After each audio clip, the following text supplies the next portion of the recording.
Welcome to the Deep Dive, the show that takes the most intricate concepts from your academic sources and transforms them into essential, unforgettable knowledge nuggets. And if you're a histology student, you are in exactly the right place today. We are plunging headfirst into Chapter 3, the cell nucleus. It's the command center. I mean, if you want to understand life at the microscopic level, you simply have to understand the nucleus. It's not just a storage unit, is it? Not at all. It doesn't just hold the genetic blueprint.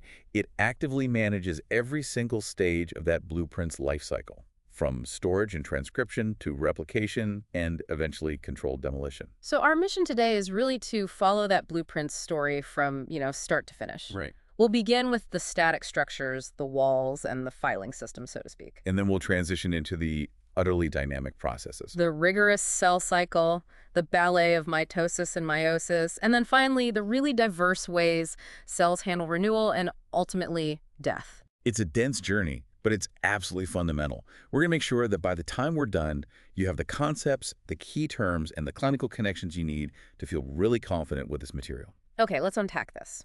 If we think of the cell as a complex, specialized city, the nucleus isn't just City Hall. No, it's It's the National Archive, the Central Processing Unit, and the Construction Management Office, all rolled into one. All inside one membrane-limited structure. So let's begin with the defining characteristics of this command center in our eukaryotic cells. What makes the nucleus, structurally the main functional hub? Well, the definition is actually pretty simple, but it's incredibly powerful. The nucleus is a membrane-limited compartment. Okay. And it's designed specifically to contain the cell's entire genome. And that containment is key. It's everything. Mm-hmm. That containment allows it to house all the necessary machinery for DNA replication, for RNA transcription, and for all the processing that comes after. Everything a cell does really begins right here. And in a non-dividing state, what we call interphase, this center is remarkably organized. It's not just a uniform soup inside. Not at all. It's like a factory with 4 distinct critical departments. Okay, can you walk us through those 4 components? Certainly. The first is chromatin. Chromatin. This is the physical complex, the actual genetic material. So it's DNA, but it's combined with various nuclear proteins, especially histones.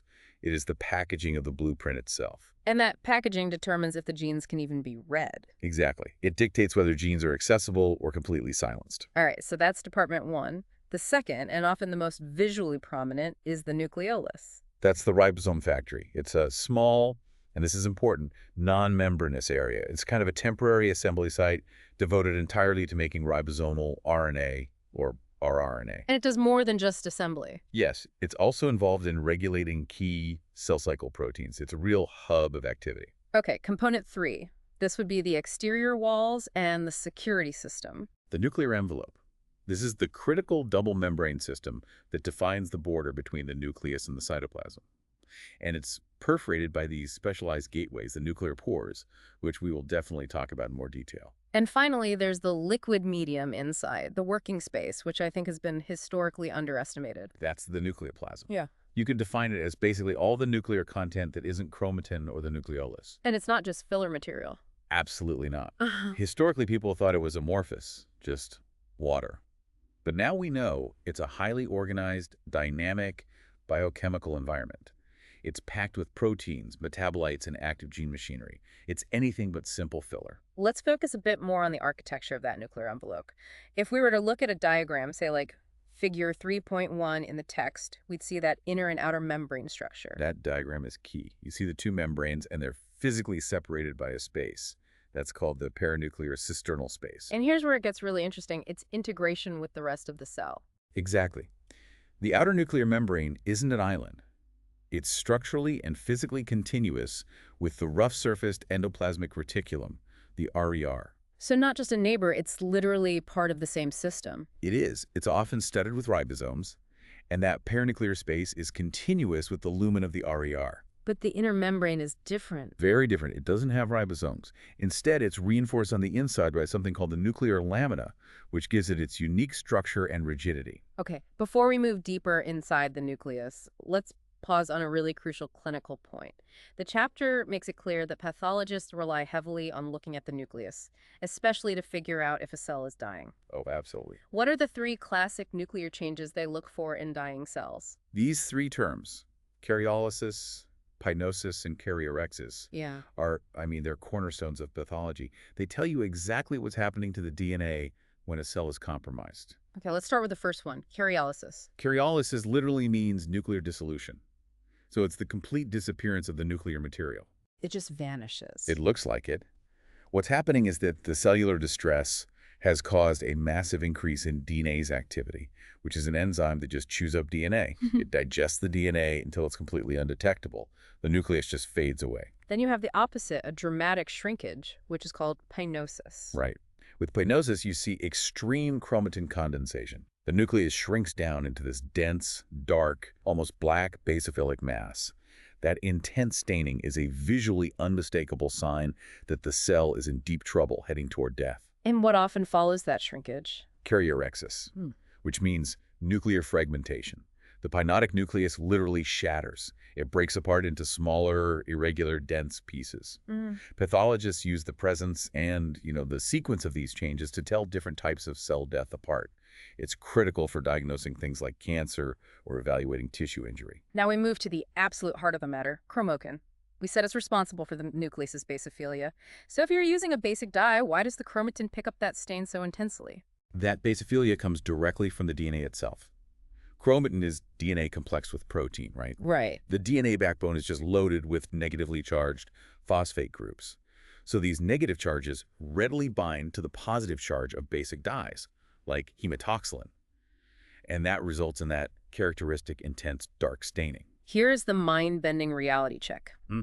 Every single human cell contains about 1.8 meters of DNA. It's staggering. 100,000 times the diameter of the nucleus it has to fit inside. So how does the cell, as an engineer, solve this impossible packaging problem? It's an incredible feat of engineering. It uses this elaborate hierarchical system of folding, using specialized structural proteins. And it can't just be crammed in there. No, that's the trick. It has to achieve this monumental compaction, while at the same time keeping the DNA accessible for when it needs to be read. The primary packaging proteins are the 5 types of histones, small basic proteins, and then a variety of non-histone proteins. And before we get into the details of the folding, let's just touch on the blueprint itself. The Human Genome Project, finished in 2003, confirmed we have about 2.85 billion base pairs and roughly 23,000 protein-coding genes. And even that understanding has evolved so much. We now know about something called copy number variations, or CNVs. I see. We used to think of our genes as being strictly in pairs, 2 copies of everything. But CNVs show that large segments of DNA can actually vary. You might have 1 copy or 3 or even more. And that's common. Incredibly common. And these variations contribute significantly to both subtle differences between people and sometimes, unfortunately, to severe genetic imbalances. Okay, let's address the 2 functional states of chromatin, which tell us if a gene is being actively read or not. Euchromatin versus heterochromatin. What's the key functional difference we'd see under a microscope? The visual is the function. Heterochromatin is the dark, densely staining material. Because it's highly condensed and tightly packed, it is, by definition, transcriptionally inactive, or at least repressed. If you see a nucleus full of dark heterochromatin, you know that cell is metabolically quiet. Like a small circulating lymphocyte or a sperm cell. Exactly. And the opposite is euchromatin. The active state. Right. It's dispersed, it's stretched out, and it's lightly staining, which allows the transcription machinery to actually get access to the genes. You find this in highly active cells. Think neurons, liver cells. And you can't really see it with a standard microscope. No, because it's so dispersed, it usually just forms the pale background of the nucleus. It's typically not visible with a light microscope. And the textbook breaks down heterochromatin even further into 2 types. Right, based on their consistency. You have constitutive heterochromatin. This is stuff that's made of genetically inactive, highly repetitive sequences. It's always condensed. Its location is always the same, usually near centromeres and telomeres. And the other type is facultative heterochromatin. This contains non-repetitive sequences that could be active, but for now, they're condensed and inactive. The key thing is that its location and its activity can change depending on the cell type or the conditions. And where exactly do we find these dark clumps of heterochromatin? Figure 3.2 in the book shows 3 distinct locations. Yes, under a light microscope, we see three patterns. First is marginal chromatin, which is right up against the nuclear periphery. All right. Second, you have karyosomes, which are these irregular, discrete bodies that are just scattered throughout the nucleoplasm. In the third. Is nucleolar associated chromatin, which, as the name suggests, forms a rim right next to the nucleolus. Now, for the folding sequence, that engineering feat we mentioned, it starts with the smallest unit, the nucleosome. But the nucleosome is the absolute foundation. It's often visualized as beads on a string in diagrams like figure 3.3a. So what is it exactly? A nucleosome is formed when about 146 nucleotide pairs of DNA wrap themselves twice around a core of 8 histone molecules. This simple wrapping is the very first level of folding. And it already makes a big difference. A huge difference. It shortens the DNA by about 7-fold right there. So that's step one. But why is this first step so critical beyond just shortening? Well, it's where the length is first managed, but it also dictates to the DNA's availability. There are chemical modifications that can happen to the tails of these histone proteins, acetylation, methylation, and these can subtly change how tightly or loosely the DNA wraps. So that determines whether a segment becomes active euchromatin or repressed heterochromatin. Precisely. It's the first layer of regulation. Okay, moving on to step two. How do these beads on a string compact even further? They start to coil up on themselves. The nucleosomes stack and coil, and that results in what we call the 30-nanometer chromatin fibril. And that's a significant jump in compaction. It is. It takes about 6 nucleosomes to complete one turn in this coil, and this step achieves roughly a 40-fold shortening of the original DNA length. And from that 30-nanometer fibril, we move to an even higher level of organization called loop domains. Yes. These 30-nanometer fibrils aren't just floating around randomly. They're organized into these long stretches loops that can be 15,000 to 100,000 base pairs long. And they're anchored to something. They're anchored to a non-histone protein core, what's called the chromosome scaffold. These loops are essential for regulating gene expression, often grouping together genes that need to be turned on at the same time. And that brings us to the final structure, the one we only see during active cell division. The metaphase chromosome. This is the ultimate final level of condensation. You're getting the full 100,000-fold shortening here. It's the structure we look at during karyotyping, appearing about 1,400 nanometers wide. And it consists of 2 sister chromatins. Exactly. The 2 sister chromatids that were replicated during the S phase, and they're joined together at a point called the centromere. That sequence from DNA to nucleosome to fibril to loop to chromosome, it's just a remarkable display of molecular infrastructure. It really is. Let's touch upon the ends of these structures, the telomeres. Why does the chapter highlight their role in cell longevity? Telomeres are protective caps. Think of them like the plastic tips on your shoelaces. So they prevent fraying. Exactly. Every time a normal somatic cell divides, the telomeres shorten just a little bit. This shortening acts as a kind of mitotic clock, and it determines the cell's maximum lifespan. And this is where cancer comes in. Yes. To achieve that indefinite immortalized growth, which is a hallmark of malignancy, a cell has to find a way around this clock. They do this by reactivating an enzyme called telomerase. And telomerase. Telomerase adds repeated nucleotide sequences back onto the telomere ends. It essentially resets the clock, allowing for endless division. Which makes telomerase an extremely promising target for anti-cancer therapy, if you can stop it. You could theoretically force the cancer cell to finally acknowledge its age and die. It's a way of enforcing the natural limit that the body already imposes. To ground this in numbers, let's quickly recap ploidy. Our standard somatic cells are diploid, 2N, with 46 chromosomes. They have a taken amount of DNA right after division. And that doubles to 4 after the S phase, when the DNA is replicated. And the only exception to this are the gametes, the sperm and egg cells. Right. They're haploid, 1N. They have 23 chromosomes and a 1D amount of DNA. They have to contain half the genetic information so that when fertilization happens, the diploid state is restored. This organizational mastery leads us directly to a clinical correlation. Karyotyping and cytogenetotesting. This isn't just theory, it's a diagnostic powerhouse. Absolutely. Karyotyping is the standardized procedure for analyzing the number and appearance of chromosomes. Clinicians take cells that are actively dividing, usually they rest them in metaphase, and then they spread out the chromosomes. That's called a metaphase spread. How do they then sort them and analyze them for mistakes? Well, they fix and stain the chromosomes. Modern cytogenetics relies very heavily on a technique called fish fluorescent in situ hybridization. So they use fluorescent probes. Specialized probes, yeah. They can light up specific regions or even whole chromosomes in different colors. This lets them sort the chromosomes by size and shape to create that final organized picture, the karyotype. And this is how they spot issues like translocations. The book mentions the translocation between chromosomes 8 and 14 that you often see in lymphomas. Right. Using FASH-H, you can literally see a piece of chromosome 8 that's broken off and attached itself to chromosome 14 and vice versa.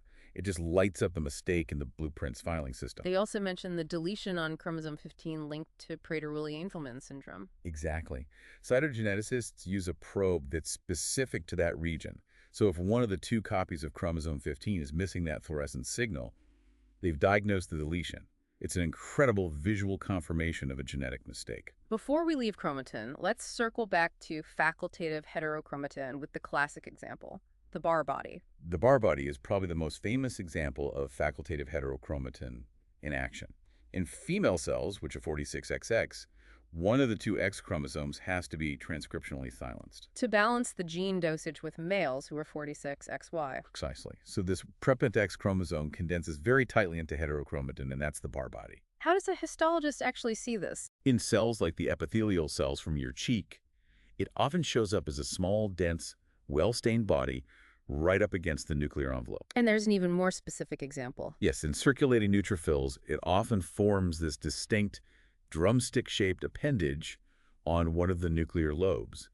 It's such a reliable marker that it can be used to determine biological sex at the cellular level. Okay, let's move from the organizational system to the main processing factory inside the nucleus, the nucleolus. We said its primary job is ribosome production. What dictates its size and how prominent it is? Its size is a direct reflection of how much protein that cell is making. The nucleolus is typically larger and much better developed in cells that are highly active in protein synthesis. Because they need a massive supply of ribosomes. Exactly. The cellular demand dictates the factor's output.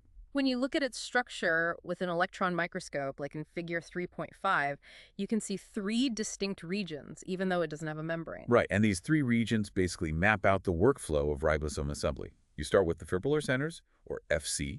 What's in there? This is where the blueprint is stored. It contains the DNA loops from a specific set of chromosomes that have the ribosomal RNA genes. You also find the machinery here, like RNA polymerase I. So the FOC is the storage and initiation point. What's next? The fibrillar material, also called the pars fibrosa, this is the transcription zone. This material contains the ribosomal genes that are being actively read and transcribed, so you have a lot of newly made rRNA here. And the final assembly area. That's the granular material, or pars granulosa. This area is just packed with densely arranged peribosomal particles. That's rRNA, combined with ribosomal proteins that have been imported from the cytoplasm. This is where the initial assembly of the ribosomal subunits happens. And those two materials together, the fibrillar and granular, form a network. Right, that interwoven network is called the nucleolenema. Once these subunits are partially built, they need to be exported out of the nucleus. Yes, they're way too large to just diffuse out. They have to be actively transported through the nuclear pores. And they only complete their final assembly into mature, functional ribosomes once they reach the cytoplasm. Beyond just production, the chapter notes that the nucleolus is also involved in regulation, and it cites a protein called nucleostamin. What's its broader role? Nucleostamin is a p53 binding protein, and its presence points to the nucleolus's role in influencing cell proliferation and differentiation. I see. Its location within the nucleolus and the fact that it's more prominent in malignant cells suggests it helps regulate the machinery needed for uncontrolled growth. It's a potential nexus for regulating the cell cycle itself. We discussed earlier that chromatin stains intensely basophilic because of the DNA phosphates. The nucleolus is also highly basophilic. Is it for the same reason? No, the reason is a little bit different. The nucleolus stains intensely with basic dyes because of the very high concentration of RNA and its phosphate groups. But there's a really important histochemical distinction here. Yeah. Despite the DNA that's present in the fibrillar centers, the nucleolus appears Fulgin negative. Why does the Fulgin test for DNA fail here? The concentration of DNA within the core regions of the nucleolus is just too low to register a positive result with the Fulgin reaction. However, the nucleolus-associated chromatin that rims the structure is highly concentrated DNA. And that is Fulgin positive. Exactly. That contrast is an excellent way for a histologist to distinguish the different components of the nucleolus under the microscope. Let's turn our attention back to the perimeter, the protective and regulatory barrier, the nuclear envelope. This structure is incredibly sophisticated, ensuring selective permeability between the nucleus and the cytoplasm. And we need to remember its composition: the outer membrane, the perinuclear space, and the inner membrane. That inner membrane isn't just a passive layer, though. It's reinforced by the nuclear lamina. What is the lamina and why is it so functionally important? The lamina is this rigid, electron-dense intermediate filament network that lies directly underneath the internuclear membrane. Its role is really multifaceted. It provides support, like a skeleton for the nucleus. Right, a nucleoskeleton. Right. But it also acts as an anchor. It binds specific proteins that help organize the chromosomes. And crucially, it's involved in fundamental processes like DNA replication, transcription, and gene regulation.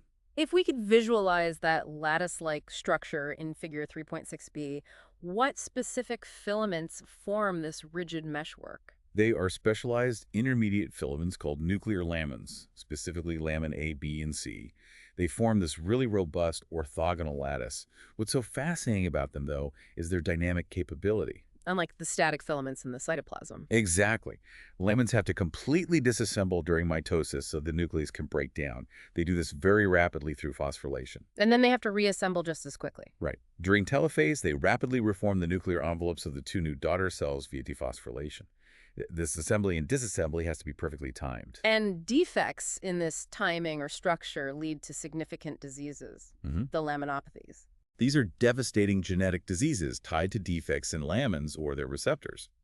And because the lamina affects both structural support and gene expression, the diseases are often very tissue-specific. The classic example being Emery-Dreifuss muscular dystrophy. Right, EDMD. It's caused by mutations in lamin AC or associated proteins, and it leads to muscle weakness and wasting. Let's talk about the gatekeepers, the openings in this selective barrier, the nuclear pores.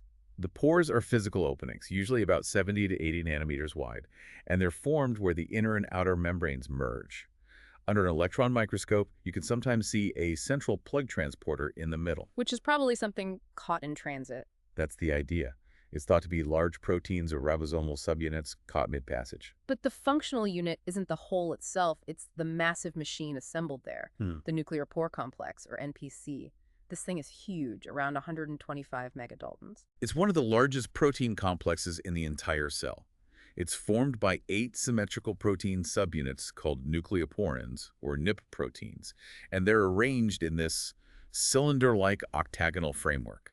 Let's visualize that complex architecture, maybe referencing figure 3.9. What are the key rings and structures? So you have the central framework. On the cytoplasmic side, you have the cytoplasmic ring with 8 short fibrils that extend out into the cytosol. And on the other side? On the nuclear side, you have the nucleoplasmic ring, and that anchors the really striking nuclear basket. This basket is made of filaments that are joined by a terminal ring, and it acts as a final collection point, almost like a fishing net, for materials being imported. And this complexity is all necessary for bidirectional transport. Why does the cell need to be so selective about what goes in versus what comes out? Because the nucleus is an archive. It's not a protein synthesis site. All the proteins the nucleus needs, histones, lamins, DNA polymerases, transcription factors, are all made in the cytoplasm. So they have to be imported. They must be imported. And conversely, things like ribosomal subunits and processed RNAs have to be exported to the cytoplasm to do their jobs. How does the NPC handle all this traffic?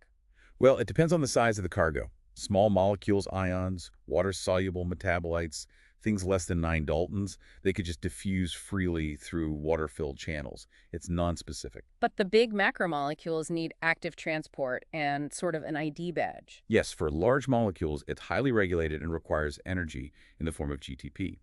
For a protein to be imported into the nucleus, it needs a specific sequence called the nuclear localization signal, or NLS. And that binds to a receptor? It binds to a receptor called important, which then guides the cargo through the NPC. And for export, it's a similar idea. The protein needs a nuclear export sequence, an NES, which binds to export and for transport out. Finally, let's revisit the nucleoplasm. We defined it earlier, but now that we have the other structures in place, can you give us a stronger sense of its dynamic function? The nucleoplasm is that dynamic internal environment. It's far from amorphous. It's a highly organized space containing a complex mix of proteins, enzymes for DNA repair and replication, factors for transcription, and all the metabolites needed for gene expression. It's the immediate reservoir and reaction medium for everything the nucleus does day to day. We've spent a lot of time on the structure of the command center, how the blueprint is stored and protected. Now, the crucial question is, how does a cell decide when to open the doors, access the DNA, grow, and divide? This moves us into the dynamic phase, cell renewal and the cell cycle. This is where structure really meets function. The first thing we do is categorize somatic cells based on their mitotic activity, which tells us a lot about the tissue's maintenance strategy. Let's start with the populations that are pretty much done dividing, static cells. Right. These are postmitotic cells. They've terminally differentiated, and they're not going to divide again. Think of cells in the central nervous system, or skeletal and cardiac muscle cells. If they get damaged, they're generally not replaced. Then we have stable cells. Stable populations divide only episodically, or very slowly, just to maintain low-level tissue integrity. However, and this is key, they retain the capacity to be strongly stimulated by an injury to become mitotically active again. Like smooth muscle cells or fibroblasts. Exactly. And the endothelial cells lining blood vessels are another great example. And then the most active group, the renewing populations. These display regular, predictable mitotic activity. They can be slowly renewing, like the smooth muscle of hollow organs, or the lens of the eye, or rapidly renewing. Which would include blood cells and skin. Right. Blood cells, skin epithelium, and the epithelial cells lining your gut. Their divisions are the core of constant tissue turnover. The mechanism that drives all this renewal is the cell cycle, which is a self-regulated sequence of growth and division. In a rapidly dividing human cell, this whole sequence takes about 24 hours. Conceptually, the cycle is simple. You have interphase, which is the growth phase G1, S, and G2, followed by the M phase, which is division or mitosis. But the regulation is anything but simple. And that regulation relies entirely on quality control, which the chapter calls checkpoints. Checkpoints are non-negotiable. They are biochemical surveillance systems. They monitor the cell size, available nutrients, signals from the environment, and most critically, the integrity of the DNA. If any of these checks fail, the cell is halted. Let's walk through the interphase checks, starting with the G1 phase. It's typically the longest and most variable phase, about 9 to 12 hours. G1 is the main preparatory phase, where the cell synthesizes the proteins and RNA it needs for DNA synthesis, and it houses two absolutely vital checkpoints. Okay, what's the first one? The first is the G1 DNA damage checkpoint.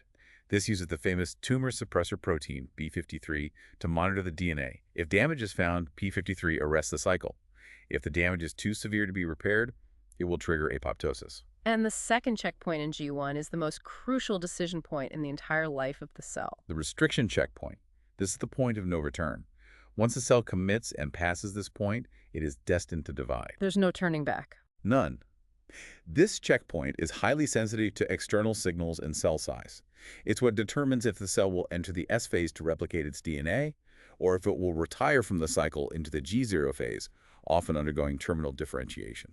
Can you elaborate on the molecular players that control this restriction checkpoint? The cell's fate here is basically mediated by the interaction between the retinoblastoma susceptibility protein, PRB, and E2F transcription factors. Okay. When PRB is active, it binds to E2F and effectively silences the genes that are needed for S phase. For the cell to pass the restriction point, PRB has to be inactivated. It gets phosphorylated by cyclin-CDK complexes, which frees up E2F to turn on the division genes. If the cell gets that green light, it enters the S phase, or synthesis, which takes about 7.5 to 10 hours. This is where the blueprint gets copied. The DNA is replicated so the content doubles from second to fourth pan. And this replication happens at multiple sites at once, called replicons. And of course, this phase also has its own sDNA damage checkpoint to monitor the quality of the replicating DNA. Which is followed by the G2 phase, about 3.5 to 4.5 hours, which is like the final pre-flight check. Right. This phase prepares the cell for mitosis. It involves a lot of growth and organelle reorganization. The checks here, the G2 DNA damage checkpoint and the unreplicated DNA checkpoint, are there to make sure that DNA synthesis is fully completed and verified before the cell even attempts to divide its genome. And finally, the quick M phase, or mitosis, which only takes about an hour. Right. This phase involves karyokinesis, which is nuclear division, followed by cytokinesis, or cell division, and it has two final checks. the spindle assembly checkpoint to make sure all the chromosomes are attached to the spindle, and the chromosome segregation checkpoint to confirm they've separated correctly before the cell pinches in two. The clinical consequences of these checkpoints failing are devastating. This leads directly to mitotic catastrophe and oncogenesis. Mitotic catastrophe is the ultimate failure of these cell cycle arrest mechanisms. The cell just keeps trying to divide, despite overwhelming DNA or spindle damage. The result is either immediate apoptosis or, crucially, an asymmetric division that creates aneuploid cells. Cells with an abnormal number of chromosomes. Exactly. And that genomic instability is a primary driver of tumor development. We often see this failure traced back to that most important checkpoint, the restriction point. Yes. Malignant cells often lose what's called contact inhibition, the mechanism that tells normal cells to stop growing when they touch their neighbors. How does that happen? Sometimes, oncogenic viral proteins like the SV40T antigen will bind to and inactivate PRB. When that happens, the cell is pushed into relentless division, completely bypassing the restriction point, no matter what the environmental signals are telling it to do. So let's talk about the core regulatory engine for all these transitions. You mentioned it earlier, the cyclin-CD complexes. How does this two-part system orchestrate the entire cycle? It's a really elegant, timed system. The engine needs two proteins working together. First, you have the cyclin, which is synthesized, and then very rapidly degraded in a cyclical manner. It's what determines the specificity for each transition. And the second part? The second part is the cyclin-dependent kinase, or CDK. That's the enzyme component. The CDK is totally inactive until it binds to its specific cyclin partner. Once they're bound, the complex can phosphorylate target proteins, and that's what drives the cycle forward. The historical complex that was discovered was called the maturation promoting factor, or MPF. Right. MPF was the complex that was found to initiate mitosis, and it's composed of CDK1 and cyclin B. As the chapter summarizes in Figure 3.11 and Table 3.1, specific pairs regulate specific events. For instance, cyclin D with CDK46 manages the progression through G1, while cyclin E with CDK2 is necessary to kick off the S phase. Their concentration and activity are just so tightly regulated. And this molecular understanding is now directly informing cancer treatment strategies, as Clinical Correlation 3.2 details. This knowledge is absolutely vital. We know that tumor suppressor genes, like BRCA1 and BRCA2, are essential for maintaining DNA stability and checkpoint function. When they're mutated, the cell loses critical repair mechanisms, which dramatically increases the risk of cancer. And the specific role of the guardian of the genome, P53, in resistance to radiotherapy is a key clinical takeaway. It is. Radiation therapy works by causing extensive DNA damage, which should activate a functional P53. P53 then arrests the cell at the G1 checkpoint, and if the damage is severe, triggers apoptosis. But if a tumor has a non-functional P53, then the cells might arrest for a bit, but they fail to undergo apoptosis. They survive the radiation, which renders the treatment ineffective and makes the tumor resistant. That's why targeting the P53 pathway is such a major area of cancer research. the ultimate goal of the cell cycle is division. Let's start with mitosis, the process that yields two daughter cells that are genetically identical to the parent. The cell starts this process with toe end chromosomes but 4D DNA content, since it doubled its DNA in the S phase. Mitosis is a precisely choreographed sequence of events, all designed to ensure the equal partitioning of that genetic material. The first phase, prophase-prometaphase, is the stage of setup and condensation. This is when the replicated chromosomes finally condense enough to become visually discrete structures.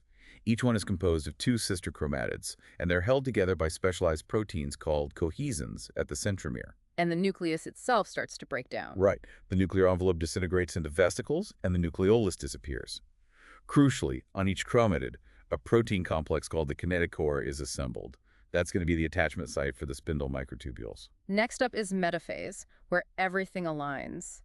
The beautiful symmetry you see in Figure 3.14 really illustrates the spindle apparatus. The mitotic spindle, which is organized around the MTOCs, is now fully formed. And it uses three types of microtubules. You have astral microtubules that radiate outward to position the spindle. Then you have polar microtubules that overlap in the center and use motor proteins to push the poles apart. But the most dramatic are the kinetochore microtubules, which attach directly to the chromosomes. They attach directly to the kinetochores on the sister chromatids, and they force them to align perfectly along the cell's equator, what we call the metaphase plate. Then comes the moment of truth, anaphase. This is the phase that defines the separation. The key event here is the dissolution of those cohesin proteins that were holding the sister chromatids together. Once the cohesins break down, the now separated sister chromatids, which we now consider individual chromosomes, are pulled rapidly toward opposite poles of the cell. And this is powered by molecular motors. Right, powered by molecular motors like dyneins and kinesins that run along the kinetochore microtubules, as you can see in figure 3.15. And finally, telophase and cytokinesis complete the act. The nuclear envelope reforms around each segregated set of chromosomes, and the chromosomes start to uncoil. The nucleoli reappear. And cytokinesis, the physical separation of the cytoplasm, begins with the furrowing of the plasma membrane. And that's driven by a contractile ring. A contractile ring of actin and myosin, the second of filaments. It tightens like a drawstring and pinches the cell into two genetically identical diploid daughter cells. Mitosis is all about creating identical copies. Now let's turn to meiosis, which is about creating genetic diversity, the process of producing gametes. Meiosis involves two sequential nuclear divisions, but there's no S phase in between them. The result is 4 genetically unique haploid cells with one N chromosome number and one E DNA content. And that introduction of genetic diversity is absolutely essential for the species. Meiosis III is the first division, and it's known as the reductional division, where the chromosome number is halved from 610 to 1N. This is the complex part. It is, specifically in prophase I, which is very extended and is critical for genetic mixing. It starts with leptotene, where the chromosomes condense. Then you have zygotene, where synapsis begins. Which is when homologous chromosomes pair up. They pair up side by side, forming this highly organized structure called the synaptonemal complex. And the mixing itself happens in past cytene. Right. Synapsis is complete, and this is where crossing over occurs. This is the physical transposition of DNA segments between the homologous chromosomes, and it's what ensures recombination. What happens after that? In diplotene, the synaptonemal complex dissolves. But the chromosomes remain connected at these points called chiasmata, which are the visible junctions marking where crossing over actually happened. After the final stage diakinesis, the cell moves to metaphase I and anaphase I. What's the fundamental difference from mitotic anaphase? In anaphase I, the paired homologous chromosomes separate, but, and this is critical, the centromeres do not split. The sister chromatids remain attached. So it's whole chromosomes that are separating. Exactly. And this random segregation of the maternal and paternal homologs into the 2 new cells known as random assortment further drives genetic diversity. This is what reduces the chromosome count to 1N, even though the DNA content is still techant. Then meiosis II, the equatorial division, follows. It looks like mitosis, but there's no DNA replication beforehand. It starts with a haploid chromosome number 1N, but techant DNA content. In anaphase tikin, an enzyme called separase cleaves the remaining cohesins, and the sister chromatids finally separate. This results in 4 genetically unique haploid cells with 1N chromosomes and 1D DNA content. And the cytoplasmic outcome is different for males versus females. It is. In males, which is spermagenesis, the division is equal, producing 4 structurally similar spermatids. But in females, oochogenesis, the division is highly asymmetric. It creates 1 large functional haploid ovum and 3 smaller non-functional polar bodies that eventually just degenerate. We've tracked the life cycle, but life must be balanced by death. The chapter stresses that homeostasis, the equilibrium between cell division and cell death, is absolutely critical for tissue maintenance. And if that balance is lost, you get pathology. If division increases or death decreases, you get disorders of accumulation, like cancer or hyperplasia. And the opposite. If division decreases or death accelerates, you get disorders of loss, like atrophy or AIDS. Let's discuss the 2 major mechanisms of death, starting with the accidental or messy death, non-programmed cell death, or necrosis. Necrosis is purely pathological. It's caused by acute, severe injury trauma, toxins, lack of oxygen. It's unregulated and it's uncontrolled. Why do we call it messy? What's the morphological sequence? The injury immediately impairs the cell's ability to maintain homeostasis. This leads to critical damage to the plasma membrane ossus. It just bursts. And then everything spills out. Everything. This causes rapid cell swelling, a massive influx of ions like calcium, organelle rupture, and the spilling of all the cytoplasmic contents, including lysosomal enzymes, into the surrounding tissue. This invariably results in extensive tissue damage and triggers an intense inflammatory response.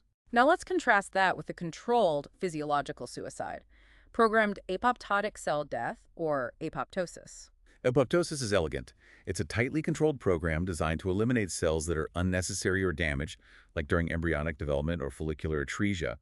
It's a caspase-dependent process that maintains the integrity of the plasma membrane until the very end, ensuring a clean, quiet death. What are the key visual and biochemical features of apoptosis that contrast so starkly with necrosis, as shown in Figure 3.18? The first defining feature is DNA fragmentation. This is done by endonucleases that cleave the DNA into small fragments. This is an irreversible commitment step. The cell also shrinks. Yes, a drastic decrease in cell volume. The cytoplasm shrinks, the cytoskeleton reorganizes. And the mitochondria play a central role in triggering the intrinsic pathway. The mitochondria are the executioner's staging ground. When the death signal is received, the permeability of the mitochondrial outer membrane is breached. This releases potent pro-apoptotic factors into the cytoplasm, specifically cytochrome C and SMAC Diablo. And those factors launch the cascade. They do. They activate a cascade of caspases. These are cysteine proteases, the molecular executioners. Execution caspases, specifically numbers 3, 6, and 7, just dismantle the cell's internal machinery. Following this, the plasma membrane undergoes membrane blebbing, forming these little protrusions while still staying intact. So the outcome is clean disposal. Right. The cell breaks down into these tiny membrane-bounded vesicles called apoptotic bodies, which contain the nuclear and organelle fragments. These bodies are instantly recognized and rapidly eaten by neighboring phagocytic cells. And crucially, this happens without causing any inflammation. Apoptosis is regulated by external signals like death receptors and internal distress, but the ultimate decision resides in one family of proteins. The BCL2 family. These proteins act as the life or death switch right at the mitochondrial membrane, as you see in Figure 3.20. Yeah. Pro-apoptotic members like Bax and Back get activated and form pores in the mitochondrial membrane, letting cytochrome C escape. And the anti-apoptotic members do the opposite. Exactly. Anti-apoptotic members, like BCL-DAC-XL, block the action of Bax and Back, thereby preventing pore formation and ensuring the cell survives. There's a unique application of apoptosis mentioned in the chapter called anoikis. Anoikis literally means homelessness. It's apoptosis that's triggered by the loss of the appropriate cell-to-extracellular matrix interaction, which is sensed by integrin receptors. So it's a safety mechanism. A critical one. It prevents detached cells from surviving and proliferating where they shouldn't. And this is exactly why, for cancer cells to metastasize and colonize a distant site, they must first evolve a way to overcome or silence that anoikis signal. For many years, we really only focused on necrosis and apoptosis. But the chapter expands our understanding to this diverse group of pathways known as programmed non-apoptotic cell death. This group is critical because it shows us there are regulated ways for cells to die that often fail to maintain membrane integrity, they still rupture, and are largely caspase-independent. They don't use that central apoptotic pathway. They have a variety of visual features, as shown in Figure 3.21. Let's review some of these specific modalities, starting with the recycling pathway, autophagy. Autophagy is a necessary process of regulated self-digestion and recycling. An intracellular membrane will engulf damaged organelles or a piece of cytoplasm, forming a double membrane sac called an autophagosome. Which then fuses with a lysosome. Right, and the contents are degraded and the building blocks are recycled. Then there's the visually striking phenomenon of entosis. Entosis is literally one cell internalizing a similar neighboring cell that is detached from the matrix. The swallowed cell gets trapped inside the host cell, which often leads to its degradation by lysosomal mechanisms, although sometimes the internalized cell can be released. What about paraptosis? Apoptosis is induced by specific external triggers, like growth factor receptors, such as IGF-1. It's mediated by MAPKs, not caspases. Its defining visual characteristic is massive mitochondrial swelling and the formation of multiple large vacuoles in the cytoplasm. Nitoptosis is pretty straightforwardly mitochondrial suicide. It's the programmed fragmentation and fusion of mitochondria, which leads to a catastrophic drop in cellular ATP production, resulting in death. Now for two types of non-apoptotic death that are highly inflammatory, starting with pyroptosis. Pyroptosis is typically triggered by a microbial infection. It's unique among all the cell death mechanisms because it depends on caspase-1, a distinct caspase that's not usually involved in apoptosis. And what does caspase-1 do? Caspase-1 activation leads to the release of inflammatory cytokines, like IL-1 and IL-18, causing rapid cell lysis and a really intense inflammatory reaction. And the dramatic mitosis, which is associated with neutrophils. Right, neutrophil extracellular trap-associated cell death. This is the neutrophil's final spectacular act against pathogens. Upon activation, the cell's nuclear chromatin decondenses, the membranes disrupt, and all that decondensed chromatin is expelled into the extracellular matrix. Giving a web. It forms webs, or nets, that are designed to trap and kill pathogens. It's often called suicidal mitosis. And finally, a really challenging concept, necroptosis.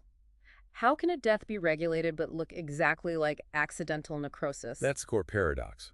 Necroptosis is a highly regulated caspase-independent signaling pathway. It's typically initiated by death receptors like TNFRs, but its ultimate morphologic features are identical to unregulated necrosis, cell swelling and rupture. But we know it's regulated. We know it is. The underlying mechanism is controlled by molecular signaling, and the existence of a specific inhibitor, necrostatin-1, confirms its regulatory nature. It's clear that these different death pathways are not always isolated. No, they overlap significantly. For example, the same death receptor activation can trigger either apoptosis or necroptosis, depending on whether caspases are available. And furthermore, modalities like pyroptosis and necroptosis result in a necrosis-like cell death and often lead to that inflammatory aftermath that apoptosis so carefully avoids. #tagoutro. That was an immensely detailed journey into the cell nucleus, the command center responsible for organizing, protecting, and deploying our 1.8 meters of DNA. We really did. We mapped the complex architecture from the nucleosome folding hierarchy all the way to the highly selective nuclear pore complex, and then we transitioned into the dynamic processes that define a cell's life. We tracked the rigorous checkpoints that govern the cell cycle, detailing how a cell commits to division, and we contrasted the genetically identical output of mitosis with the diversity achieved through meiotic recombination and crossing over. Let's try to summarize the key takeaway nuggets for you. First, understanding the nucleus requires recognizing its dual identity. You have static storage, which is heterochromatin, versus dynamic action, which is euchromatin. And the restriction point in G1 is the single most important decision the cell ever makes. It really governs its fate toward division or retirement. Exactly. Second, the molecular teams are everything. Cell division is driven by the timed synthesis and destruction of cyclin-cyclin-dependent complexes. While cell death is governed by the switch-like action of the BCL2 family at the mitochondria, which leads to the caspase cascade for that clean disposal. And third, the structure you see under the microscope is directly diagnostic. From identifying the 3 distinct phases of nuclear death karyolysis, mitosis and karyorexis, to visualizing genetic errors through karyotyping, nuclear histology is immediately relevant to clinical pathology and cancer therapy. We've thoroughly reviewed how life is initiated and how it's cleanly ended through apoptosis or messily ended through necrosis. But consider this final thought. The difference between a successful tumor and a benign one often hinges on its ability to silence the programmed death signal of an oikos. That homelessness signal. Right. If we could develop a drug that specifically reactivates that signal, could we preemptively halt metastasis itself long before a cancer cell ever reaches a new organ? A profound concept to ponder. Thank you for diving deep with us into the heart of the cell. Now go forth and conquer your histology studies.